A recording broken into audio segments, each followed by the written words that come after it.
اللهم صل على محمد وعلى ال محمد كما صليت على ابراهيم انك حميد مجيد. اللهم بارك على محمد وعلى ال محمد كما باركت على ابراهيم انك حميد مجيد. اللهم انا نسالك سلامة في الدين والعافية في الجسد وزيادة في العلم وبركة في الرزق وتوبة قبل الموت ورحمة عند الموت ومغفرة بعد الموت. اللهم هون علينا في شكرات الموت ومن شكرنا النار وعفاء الاشياء. ربنا لا تزغ قلوبنا بعد إذ هديتنا وهب لنا من لدنك رحمة إنك أنت الوهاب. ربنا ظلمنا أنفسنا وإن لم تغفر لنا وترحمنا لنكونن من الخاسرين. اللهم أرنا الحق حقا وارزقنا اتباعه وأرنا الباطل باطلا وارزقنا اجتنابه. ربنا هب لنا من أزواجنا وذريتنا قرة أعين واجعلنا للمتقين إماما. ربنا آتنا في الدنيا حسنة وفي الآخرة حسنة وقنا عذاب النار. سبحان ربك رب العزة عما يصفون وسلام على المرسلين الحمد لله رب العالمين.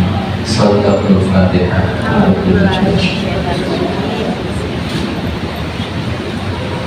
Ya, terima kasih. Assalamualaikum warahmatullahi wabarakatuh.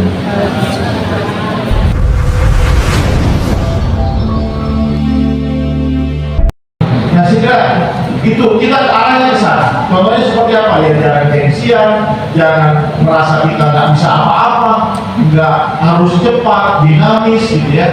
Contoh kemarin misalnya saya ada korban banjir ini. Korban banjir sudah uangnya apa namanya sudah transfer ya, BDT-nya sudah, tapi masih ada lama banget. Ya, masih ada lama banget sampai saya panggil sekali. Gitu ya. Ada kesan-kesan birokratis yang harus mulai kita rubah stylenya. Ya, kalau kata Pak Seda, saya sudah lari 200 km per jam, banyak yang ngos-ngosan, kan begitu.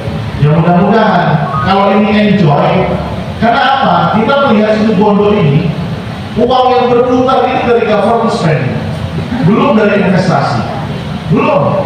Makanya saya mau buka investor day dalam beberapa waktu dekat ini, ya kan?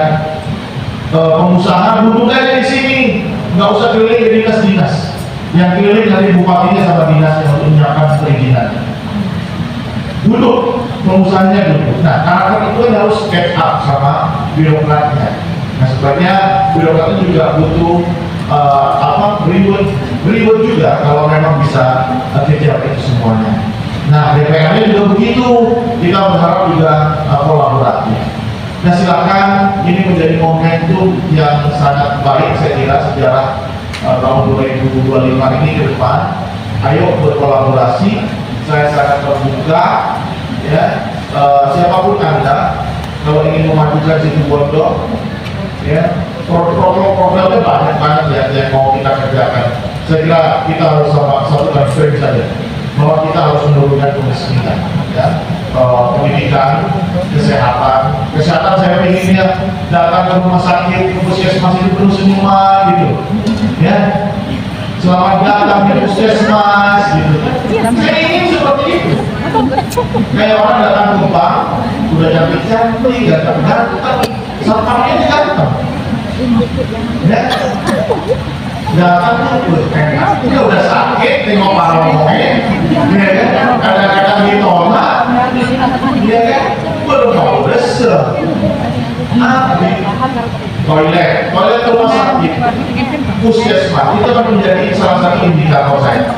Saya sudah bilang ke teman-teman kesehatan, harus bersih karena peradaban itu dimulai dari toiletnya.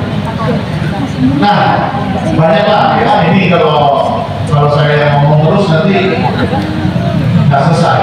Tapi saya berharap cecah kita sambil apa namanya sambil menangkap apa yang mau kita gerakkan di situ Bondo supaya 5 tahun saya di situ Bondo penuh cerita dan penuh semangat untuk memajukan situ Bondo naik kelas. Saya kira itu senior. Terima kasih teman-teman, silakan kalau ada masukan dari untuk kami semuanya. Assalamualaikum warahmatullahi wabarakatuh. Waalaikumsalam.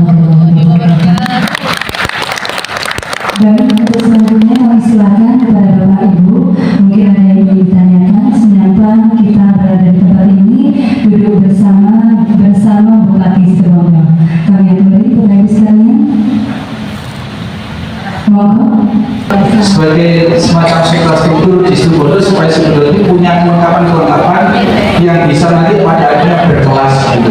Nah karena kita swasta murni, kita tidak tersentuh atau belum tersentuh atau belum disentuh oleh birokrasi memang, kecuali memang kita mengakses dinas pendidikan, NPSN dan lain sebagainya. Tetapi pola-pola pembelajaran kita ini belum terfasilitasi secara birokrasi itu, belum dikenal. Bahkan banyak apa sekolah alam. Sehingga kita ingin bagaimana program Cilegon Naik Kelas ini ada instrumen-instrumen di masyarakat, termasuk yayasan pendidikan yang kita kelola itu adalah sebagai bentuk instrumen baru yang bisa melengkapi. Jadi kalau mau sekolah alam tidak usah ke Bondowoso, tidak usah ke Malang, tidak usah ke Jember, di Situbondo pun ada. Ini yang kita lakukan selama ini sampai hari ini, Mas Rio. Terus ada semacam informasi baru yang cukup menggelisahkan kami sebagai pengelola, yaitu zonasi. Zonasi itu kita punya SD, SMP, SMA misalnya. Kalau zonasi itu diterapkan, kalau SD harus sekian ratus meter dari SD yang sudah ada. Sementara kita belum kenal. Sementara di sekitar kita SD yang sudah ada itu ya sudah bonafit, ada SD Dawuan 2, kita pandang di jalan menuju Wawengan. Nah ini kita gelisah kalau zonasi ini nanti betul-betul diterapkan sepenuhnya tanpa ada campur tangan pemerintah daerah atau bupati yang melindungi sekolah-sekolah seperti punya saya seperti itu, ya kita akan wassalam, nggak akan ada yang membela ke sana. Nah saya punya gambaran kalau zonasi ini diterapkan, gambaran saya dikombinasi Mas Rio. Jadi sekolah itu kan ada sekolah reguler, sekolah negeri. Ini yang mungkin diterapkan per zonasi itu. Ada sekolah Islam ini. Jadi meskipun sekolah negeri dan sekolah Islam ini berdampingan atau terwakili dengan zonasi itu harus diberi ke perkecualian. Nah sekolah alam ini yang punya saya. Ini kalau diterapkan zonasi yang sama, yang nanti ada SD di situ sudah nggak boleh masuk ke SD yang terdekat, misalkan yang terjauh, ya kita habis. Maka kita sekolah alam ini sekolah yang unik, sekolah yang tidak sama dengan sekolah reguler atau tidak sama dengan sekolah Islam, meskipun kita kemasannya tetap sekolah alam tahfidz. Tetap tahfidznya ini yang kita kedepankan karena tidak ada di Situbondo sekolah tahfidz itu.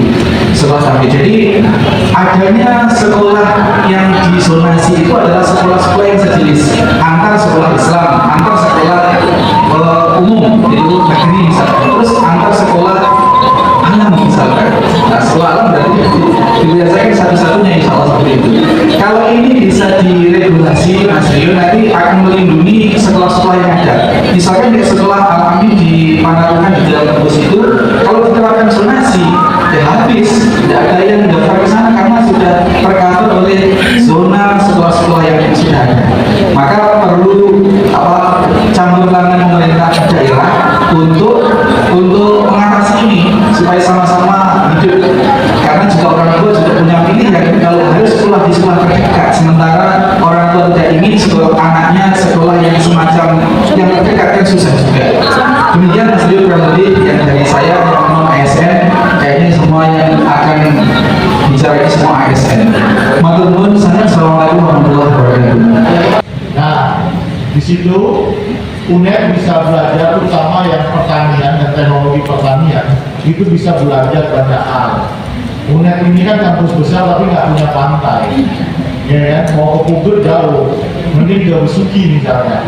Nah ini mungkin kalau saya bisa lobby bekas PT Demas, ya ini saya juga mau ke Jakarta mau ketemu, mau saya lobby, boleh nggak itu dijadikan Universitas Jember. Nah bangsa pasarnya saya kira tidak hanya di Situbondo, tapi juga Probolinggo, Paiton, Kraksan itu mungkin bisa masuk ke situ. Bondowoso yang beringin arak-arak itu juga bisa sekolah. Bahkan Madura itu bisa langsung ke Besuki. Nah, mungkin nanti UNED akan ada di Besuki yang saya bilang harus ada kontrak loh. Kontrak apa? Di masa waktu depan harus berubah menjadi Universitas Besuki.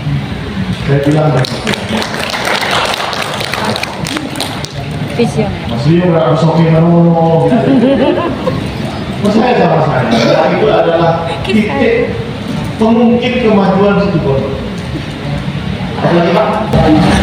Oh, sekolah alam. Saya belum tahu Pak, apa namanya Konsep. gambarannya ya.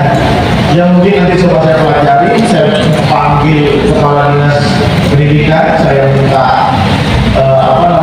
minta kajiannya. Ya, ada berapa di sini dan lain-lain. Saya belum bisa jawabnya, maaf ya. Saya tidak mau